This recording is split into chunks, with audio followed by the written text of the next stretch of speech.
বন্ধুরা, তোমরা সবাই কেমন আছো? আশা করি ভালো আছো। সবাই ভালো থাকো এই কামনা করছি। আর আজকের ভিডিওটা চলে এসেছি একটু রান্নাঘরে। বৌমা রান্না করছিল, আমি একটু হেল্প করছি, চলে এলাম। তো কি রান্না হচ্ছে, আজকের বৃহস্পতিবার আমাদের নিরামিষ রান্না। তো এই সময়টা এঁচোড় খেতে তো সবাই ভালোবাসে, সবাইয়ের বাড়িতে কম বেশি এঁচোড় রান্না হচ্ছে। তো আমাদের কালকে এঁচোড় নিয়ে এসেছিলো, রান্না হচ্ছে। চলো তোমাদেরকে দেখাই কিভাবে রান্না হচ্ছে।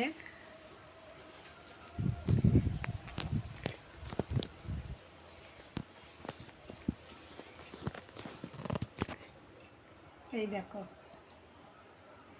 উনানে এঁচোড়টা কড়াই করে রান্না করছিল, আর সিদ্ধ হয়নি।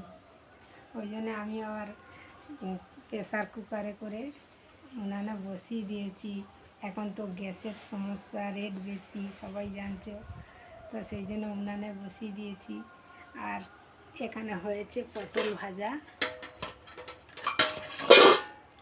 এই দেখো, পটল ভাজা হয়েছে, আর আম কাটা হয়ে রয়েছে, চাটনি হবে। এই দেখো, এখন এখানে আম গাছে তো আমাদের ভালো হয়নি। কিভাবে আমের বোল এসেছিলো, আমি ভিডিও দিয়েছি, ছবিও ছেড়েছি ফেসবুকে। আর প্রচুর হারে আমের বোল এসেছিলো, সবাই জানো। একটাও আম হয়নি। বাজার থেকে একটা আম কিনে নিয়ে এসেছিলো চাটনি খাওয়ার জন্য আমার ছেলে। তো 100 টাকা করে কিলো।